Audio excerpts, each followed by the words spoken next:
Hello friends, आज આપણે same 1 unit 3 નું લેક્ચર નંબર 8 જોઈએ, જેમાં આપણે જોઈએ ફર્સ્ટ ડેલ અથવા તો આપણે નેબલા કહીશું અને ડેલ અથવા તો નેબલાને આપણે આ રીતે દર્શાવી શકાય છે।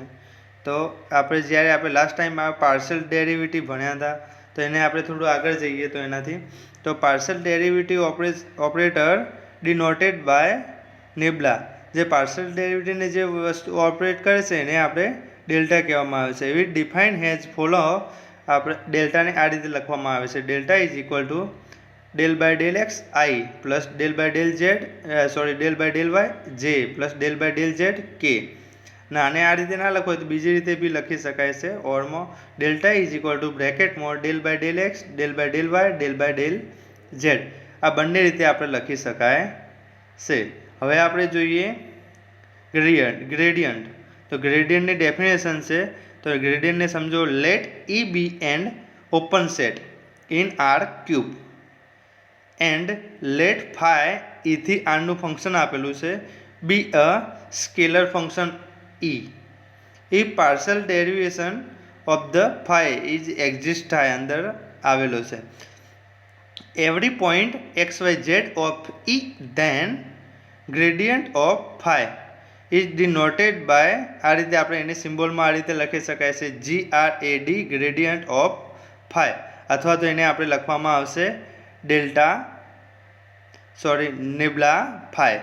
ઓકે, એને આપણે લખીએ તો કઈ રીતે લખી શકાય, gradient of phi is equal to del phi by del x i caret plus del phi by del z del y j caret plus del phi by del z k caret. Okay, અને એને બીજી રીતે લખવું હોય તો આ plus ના લખવું હોય તો આપણે આ રીતે બી લખી શકાય del phi by del x del phi by del y del phi by del z, આ રીતે બી લખી શકાય છે। ઓકે, હવે આપણે આગળ જોઈએ ઇફ એક્ઝામ્પલ જોઈએ, આપણે ગ્રેડિયન્ટનો એક્ઝામ્પલ જોઈએ તો phi of x y z is equal to 2x(z)² minus 3xy minus 4x, then find out the gradient of phi at a point। આપણે ગ્રેડિયન્ટ ઓફ ફાઈ શોધવાનો અને કયા પોઈન્ટ આગળ 1 -1 2 આગળ આપણે શોધવાનો તો છે। ઓકે, તો આપણે સોલ્યુશન જોઈએ here phi of x y z is equal to 2xz² minus 3xy minus 4x, આટલી વસ્તુ આપેલી છે। તો હવે આપણે ગ્રેડિયન્ટ ઓફ ફાઈનું આપણે શું હતું અહીંયા આપણે આ લખી શકીએ del phi by del x del phi by del y del phi by del z લખી શકાય। હવે આપણે ફાઈનું આપણે એક્સની સાપેક્ષે કરવાનું, તો એક્સની સાપેક્ષે કરો શું આવશે 2z² આવશે અહીંયા પહેલું માઇનસ 3y માઇનસ 4, અહીંયા આવ્યું 2z² minus 3y minus 4। Okay, હવે વાયની સાપેક્ષે કરો મિડલમાં, તો આપણે પહેલું તો 0 થઈ જશે, બીજું આવશે -3y અને ત્રીજું 0 થઈ જશે એટલે -3y આવ્યું। હવે ઝેડની સાપેક્ષે કરો તો અહીંયા z² આપેલું છે, તો ઘાત આગળ જાય તો 4xz આવશે, તો 4xz લખ્યું। ઓકે, હવે ગ્રેડિયન્ટ ઓફ ફાઈ આપણે પોઈન્ટ મૂકીએ 1 -1 2 મૂકીએ, અહીંયા આપણે પોઈન્ટ મૂકીએ 1 -1 2, તો શું લખી શકાશે 8 પ્લસ અહીંયા આપણે ઝેડ અહીંયા જો 2 અને અહીંયા આપણે ઝેડની જગ્યાએ શું લેવાના 2 લેવાના, તો 2નો સ્ક્વેર 4 થયો 4 દુ 8 8 માઇનસ અહીંયા વાયની જગ્યાએ શું લેવાનું -1 લેવાનું, તો -1 -3 તો +3 થયા। ઓકે, હવે -4, હવે અહીંયા જોઈએ આપણે તો 3y આપેલું હોય -3y આપેલું તો માઇનસ માઇનસ પ્લસ થઈ જશે તો 3 આવશે। હવે આપણે 4xz આપેલું હોય તો એક્સની વેલ્યુ શું આપીએ 1 અને ઝેડની વેલ્યુ શું આપીએ 2, તો અહીંયા આપણે આન્સર 8। હવે સાદુરૂપ આપો તો શું આવશે લાસ્ટમાં 3 + 8 + 3 -4 તો 7 આવે ને 3 ને 8 એમને એમ, તો આપણે શું આવ્યું ગ્રેડિયન્ટ ઓફ ફાઈ 1 -1 2 આગળનું પોઈન્ટ શું આવ્યું 7 3 8 આવ્યું। ઓકે, હવે બીજું એક્ઝામ્પલ જોઈએ સેમ ટુ સેમ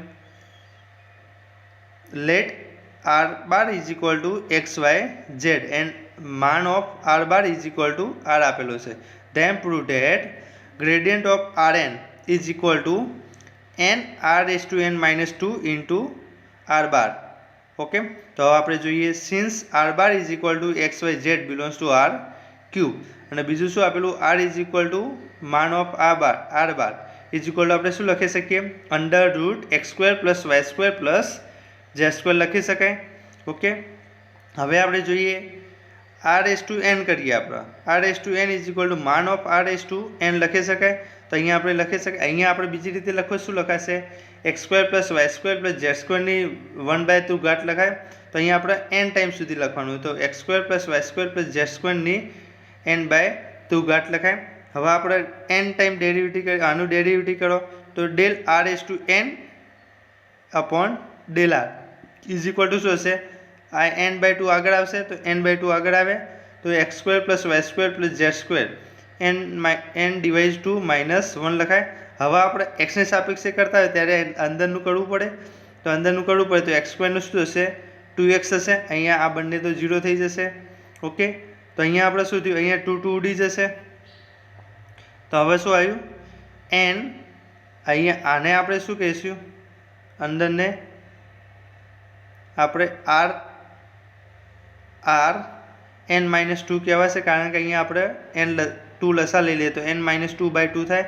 તો 1/2 તો આપણે અંડર રૂટ લખી શકીએ, તો r⁴n-2 × x લખી શકાય. સિમિલર આપણે y અને z ની સાપેક્ષે કરીએ તો del r⁴n upon del y is equal to n r⁴n-2 × y લખાય. એ રીતે same to same del r⁴n upon del z is equal to n r⁴n-2 × z લખી શકાય. હવે આપણે ગ્રેડિયન્ટ ઓફ rn કરવાનું હોય તો ગ્રેડિયન્ટ ઓફ rn કરીએ તો શું આવશે, del r⁴n upon del x, del r⁴n upon del y, del r⁴n upon del z લખી શકાય. હવે આની વેલ્યુ તો શું આવી હતી, n r⁴n-2 × x આવી હતી, તો આપણે લખી દીધી.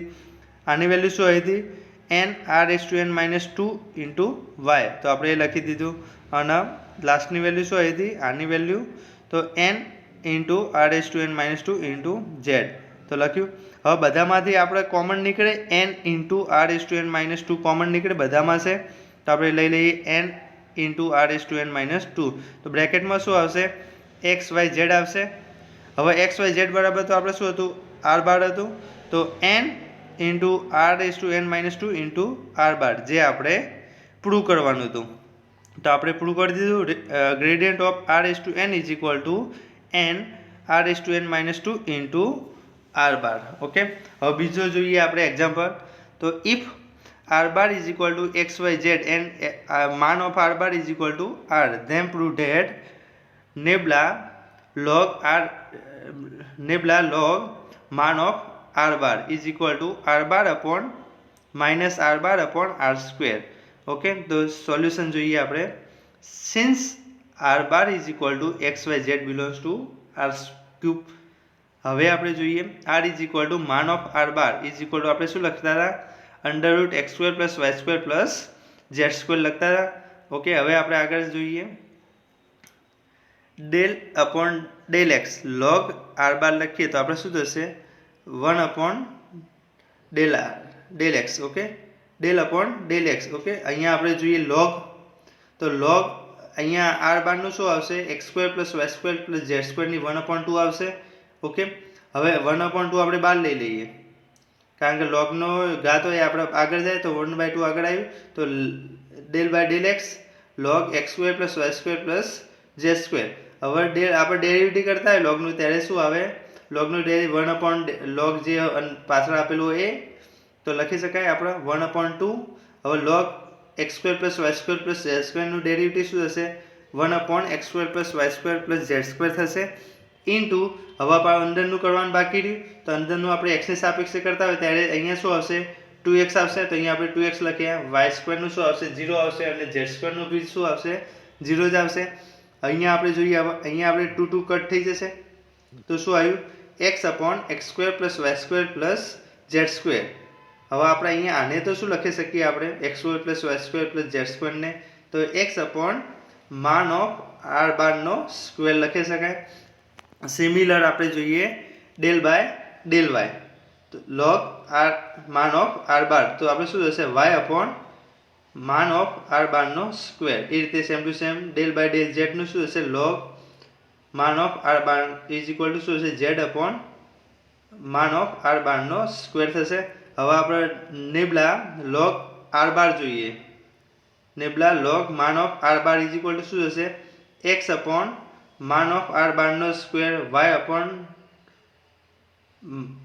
અપોન માન આર બારનો સ્ક્વેર ઝેડ અપોન માન ઓફ આર બારનો square.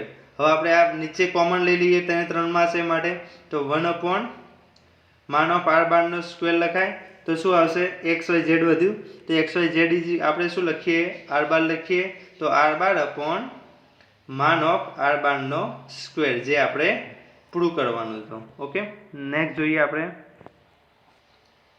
Diversion of the vector function. હવે આપણે જોઈએ next point, divergence of the vector function. તો આપણે જોઈએ let F bar x y z is equal to શું લખાશે? F1 x y z i bar i caret plus F2 x y z k caret plus F3 x y z k caret B a continuous differentiable vector point function on a open set subset E of R cube. Okay, અહીંયા શું કીધું? જે આપણે F બાર આપ્યો એને આપણે continuity ડિફરન્શિયેબલ vector point કીધું. કોનું? ફંક્શન ઓન ઈનું, ઈ ઓફ આર ક્યુબનું. Then divergence of F bar is denoted by, આપણે ડાયવર્ઝનના સિમ્બોલમાં આ રીતે લખી શકાય, ડીઆઈવી ઓફ એફ બાર લખી શકાય. Okay, and define has follow. આપણે શું ડિફાઇન કરવાનું? Divergence of F bar is equal to nabla F bar. તો divergence of F bar is equal આપણે શું લખી શકીએ? અહીંયા નેબલાની વેલ્યુ, આપણે નેબલાની ડેફિનેશન જોઈએ તો શું હતું? Del by del x, del by del y, del by del z આવતું હતું. અને એફ બારની તો શું આવે? F1 F2 અને F3 આવે. અહીંયા આપણે લખી શકીએ F1 F2 F3. તો અહીંયા આપણે ડાયવર્ઝન ઓફ એફ બાર લખવું હોય તો આપણે શું થશે? Del F1 upon del x plus del F2 upon del y plus del F3 upon del z. Okay, આ વસ્તુ લખાય. હવે આપણે નેક્સ્ટ એક્ઝામ્પલ જોઈએ, ડાયવર્ઝનનો એક્ઝામ્પલ જોઈએ તો find the divergence of the following vector function. Okay, તો આપણે જોઈએ first f bar x y z is equal to x square z i caret plus 2y j caret plus y cube k caret. Okay, બીજું આપણે prove કરવાનું છે F bar x y z is equal to x y z. ત્રીજા નંબરનું f bar x y z is equal to gradient of x cube plus y cube plus z cube minus 3xy. Okay, ને ચોથા 5 example આપેલા છે. તો ચોથા નંબરનું તો divergence of r bar is equal to, આપણે ડાયવર્ઝન ઓફ આર બાર શોધવાનું, where r bar is equal to x y z આપેલા છે. હવે આપણે last r gradient of 1 upon r cube શોધવાના છે. ઓકે, તો ફર્સ્ટ નંબરે આપણે જોઈએ here F bar x y z is equal to શું હશે? X square z i caret plus 2y j caret plus y cube k caret. Okay, તો હવે આપણે divergence of F bar is equal to આપણે શું લખી શકીએ? નેબલા F bar લખી શકીએ. તો અહીંયા આપણે એફ બારની વેલ્યુ 3 આપેલી છે. એક્સ સ્ક્વેર ઝેડ એ F1 ની વેલ્યુ છે, F2 ની વેલ્યુ શું છે? 2y છે, અને F3 ની વેલ્યુ વાય ક્યુબ છે. તો del upon del x, x square z plus del upon del y 2y લખાય plus del upon del z z cube લખાય. હવે આપણે એક્સની સાપેક્ષે કરતા શું આવશે? 2xz આવશે પ્લસ અહીંયા શું આવશે? વાયની સાપેક્ષે કરવા તો 2 આવે, અને અહીંયા ઝેડ તો આપેલો નથી એટલે 0 આવશે. તો અહીંયા શું લખી શકાશે? 2xy પ્લસ 2 થઈ ગયો. ઓકે, તો ફર્સ્ટ એક્ઝામ્પલ અહીંયા કમ્પ્લીટ. બીજો એક્ઝામ્પલ જોઈએ આપણે શું જોવાનું છે? F bar x y z is equal to x y z. તો here F bar x y z is equal to x y z આપણે પ્રૂવ કરવાનું. તો divergence of F bar is equal to શું હશે? Nabla F bar. તો nabla આપણે del by del x, અહીંયા આપણે F1 ની વેલ્યુ F2 અને F3. તો del by del x x plus del by del y plus del by del z. અહીંયા આપણે પોતાનું એ સાપેક્ષ જ કરતા હોય ત્યારે શું આવે? ડેરિવેટિવ 1 આવે, તો 1 plus 1 is equal to 3. Okay, હવે આપણે 3 નંબરનું જોઈએ તો f bar x y z is equal to gradient of x cube plus y cube plus z cube minus 3xy z. તો અહીંયા આપણે જોઈએ f bar is equal to આપણે જે હતું એ લખી દીધી રકમ. तो अहीं आपणे शुं लखी शकाशे हवे ग्रेडियंट आपेलुं होय तो ग्रेडियंट आपेलुं शुं लखी शकाशे तो ग्रेडियंटनो मतलब शुं थशे del by del x del by del y del by del z तो अहीं आपणे एक्स क्यूब होय तो शुं थशे 3x² थशे अने अहींया पास माइनस 3y कारण के एक्स ની સાપેક્ષે કરો તો x જતો રહેશે તો અહીંયા 3y વધશે એ રીતે સેમ ટુ સેમ y ક્યુબનું તો 3y² માઇનસ 3x અને z ક્યુબનું 3z². ઓકે તો divergence of f bar is equal to શું થશે del by del x del અહીંયા f1 અહીં f1 f2 અને f3 તો del by del x f1 plus del by del y f2 plus del by del z f3 આવશે પણ f1 ની value શું હતી 3x² માઇનસ 3y તો અહીંયા મૂક્યું હવે f2 ની વેલ્યુ શું હતી 3y² માઇનસ 3y એ અહીંયા મૂક્યું અને f3 ની વેલ્યુ શું હતી 3z² તો એ આપણે અહીંયા મૂક્યું હવે x ની સાપેક્ષે ડેરિવેટિવ કરો શું આવશે અહીંયા 6x આવશે 6x અહીંયા 0 થઈ જશે પ્લસ મૂક્યા આપણે y ની સાપેક્ષે કરો તો શું આવશે 6y આવશે તો અહીંયા આપણે 6y અહીંયા આપણે z ની સાપેક્ષે કરો તો શું આવશે 6z આવશે તો અહીંયા આપણે 6z. ઓકે જે આપણે ડાયવર્જન ઓફ f બાર છે. ઓકે હવે આપણે ચોથા નંબરનું જોઈએ શું પ્રૂવ કરવાનું divergence of f bar r bar તો r bar is equal to આપણે શું લીધા x y z હવે r bar r caret is equal to શું લખાય r બાર અપોન માન ઓફ r બાર તો અહીંનું શું થશે x અપોન r થશે અહીંયા y અપોન r થશે અહીંયા આપણે z અપોન r થશે. ઓકે અહીંયા આપણે આ ડાયરેક્ટ લખી દઈએ પછી લોંગ થઈ જાય માટે અહીંયા આપણે જોઈએ del by del x upon r આપણે ડેરિવેટિવ કરો ફર્સ્ટનું તો શું થશે r અહીંયા આપણે ડિવિઝનનું ડેરિવેટિવ કરતા હોય એમ તો અહીંયા આપણે જે નીચે આપ્યું એનું સ્ક્વેર થશે r² એ વસ્તુ ઉપર આવે r હવે x ની સાપેક્ષે x નું ડેરિવેટિવ કરવું હોય તો શું થશે 1 થશે માઇનસ x એમને એમ dr અપોન dx હવે અહીંયા જોઈએ તો આપણે x માઇનસ x તો એમને એમ હતો અહીંયા શું આવશે x અપોન r આવશે તો અહીંયા આપણે x અપોન r લખ્યું ઓકે અપોન r². હવે શું થશે અહીંયા આપણે r² લસા લઈએ તો શું હશે r² up minus x² upon r³ થશે. ઓકે સેમ ટુ સેમ આપણે જોઈએ આગળ સિમિલર કરીને આપણે લખી શકાય del by del x y upon r નું શું થશે r² માઇનસ y² r³ થશે એ રીતે same to same del upon del z નું શું થશે r upon z upon r અહીંયા y આવશે અહીંયા z આવશે સોરી ભૂલ થઈ છે તો અહીંયા આપણે del by del z upon r નું શું થશે r² minus z² upon r³ થશે. હવે ડાયવર્જન આપણે શોધવાનું તો divergence of f bar is equal to શું લખાશે અહીંયા આપણે f1 આ f2 અને આ f3 તો del by del x upon r plus del by del y upon r plus del by del z upon r. હવે જે આપણે વેલ્યુ શોધી એ મૂકી દઈએ તો અહીંયા આપણે r² minus x² upon r³ plus y² minus r² minus y² upon r³ plus r² minus z² upon r³. હવે ત્રણમાં આપણે r³ કોમન લઈ લઈએ નીચે ને અહીંયા શું હશે એક r³ બે r³ અને 3 r³ તો 3r² લખાય minus x² plus y² plus z². Okay હવે આને તો આપણે શું લખી શકીએ r² લખી શકાય તો 3r² minus r² upon r³ તો શું થશે 2r² અપોન r³ કારણ 3 એક બાદ કરો તો 2r² વધશે. હવે અહીંયા r² ઉઠશે તો શું આવ્યું આન્સર 2 અપોન r આવ્યો. ઓકે હવે આપણે નેક્સ્ટ લાસ્ટ એક્ઝામ્પલ જોઈએ gradient of 1 upon r³ is equal to આપણે શું લખી શકાય ગ્રેડિયન્ટ ઓફ r ની -3 ઘાત લખી શકાય અહીંયા ભાગાકારમાં આપેલું તો અહીંયા આપણે આ રીતે લખી શકીએ. હવે આપણે જોઈએ ઇઝ ઇક્વલ ટુ શું થશે અહીંયા -3 ની r⁻⁴ આપણે ડેરિવેટિવ કર્યું હવે શું થશે del r upon del x i caret plus del r upon del y j caret plus del r upon del z k caret. હવે આપણે del r upon del x ની વેલ્યુ તો આપણે આગલા એક્ઝામ્પલમાં શોધી લીધી તો -3r⁴ શું હશે del r upon del x ની x અપોન r થશે x upon r i caret plus y upon r j caret plus z upon r k caret लखाय। हवे आपणे जोईए आने बीजी रीते लखो तो कई रीते लखाशे। आ कौंसने प्लस ना लखवा होय तो x upon r y upon r z upon r लखी दीधा अहींया। ओके, हवे आपणे आने केवी रीते लखी सकीए लखवुं होय तो आर बार अपॉन मान ऑफ आर बार लखाय तो -3 आर नी -4 आर बार अपॉन मान ऑफ आर बार लखाय।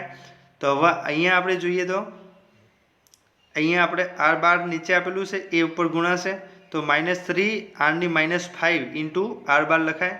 तो जे आपणे वेल्यू शोधवानी ते आवी गई। ओके।